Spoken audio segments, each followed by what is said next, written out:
NASA's investment in studying UFOs on the moon was money well spent. Two ex-NASA mission specialists exposed in the 1970s that NASA astronauts had informed mission control that they had seen alien spaceships on the lunar surface.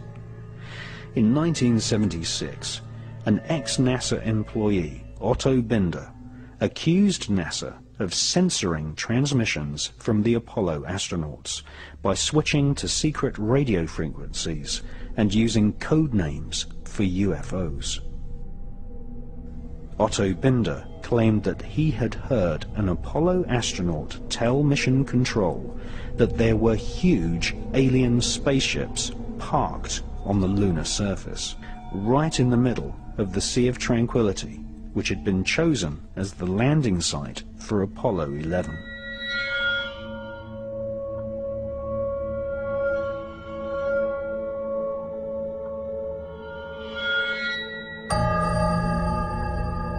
It's one small step for man, one giant leap for mankind.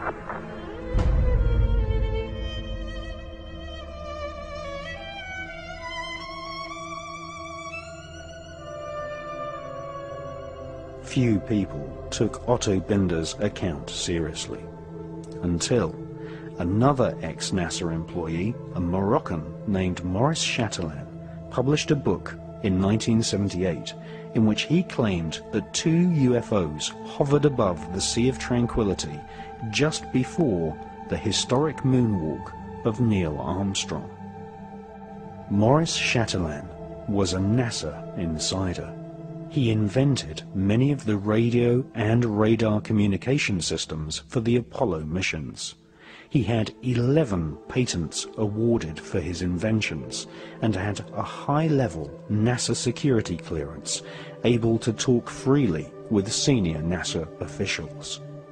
In his book, he quoted radio transmissions between Apollo astronauts and Mission Control. According to Maurice Chatelain, the astronauts informed NASA that there were alien spacecraft lined up on the far side of a nearby crater, observing the historic moonwalk of Neil Armstrong.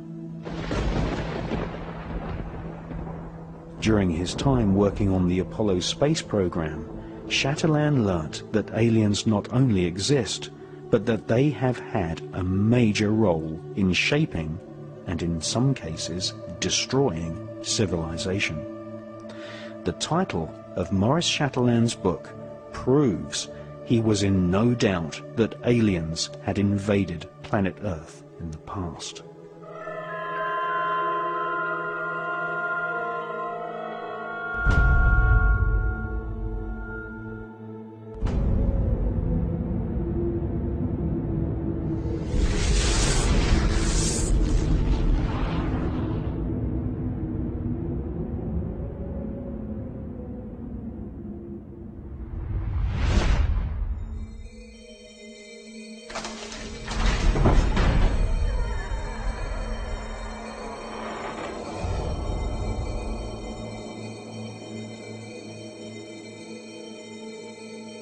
If you study the legends of the North American shamans, the mythologies of ancient Europe, the creation histories of the Australian Aborigines, or the ancient Vedic texts of India, and especially the Sumerian clay tablets from ancient Iraq, we find that all great civilizations on the face of planet Earth tell one similar story.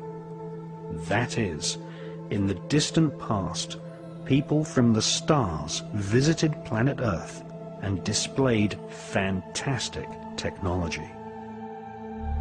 Sometimes they genetically engineered humans. Sometimes they directly interbred with humans. These so-called sky gods always visited in spectacular flying vehicles.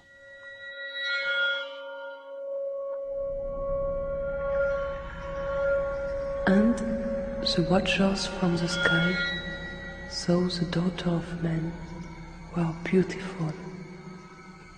and they bred with them.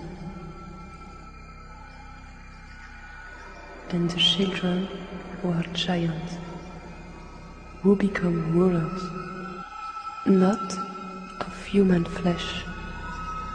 They were called the Nephilim.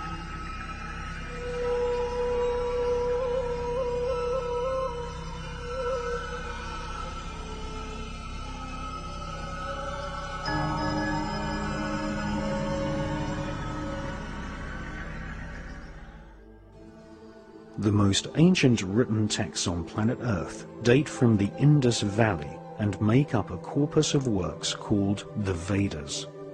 The Bhagavad Gita is an ancient Hindu text which is at least 5,000 years old.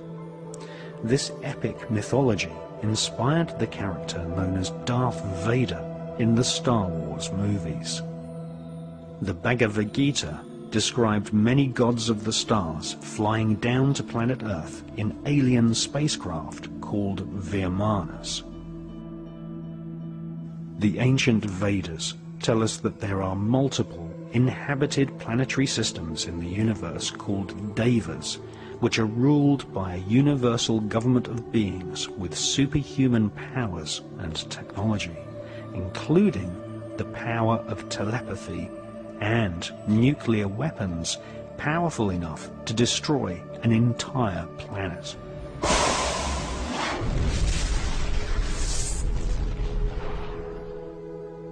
The Hindu legends tell us that the Vimanas were like flying saucers, which had stealth technology, able to make themselves invisible, and were able to detect enemy craft at great distances using a form of psychometric radar.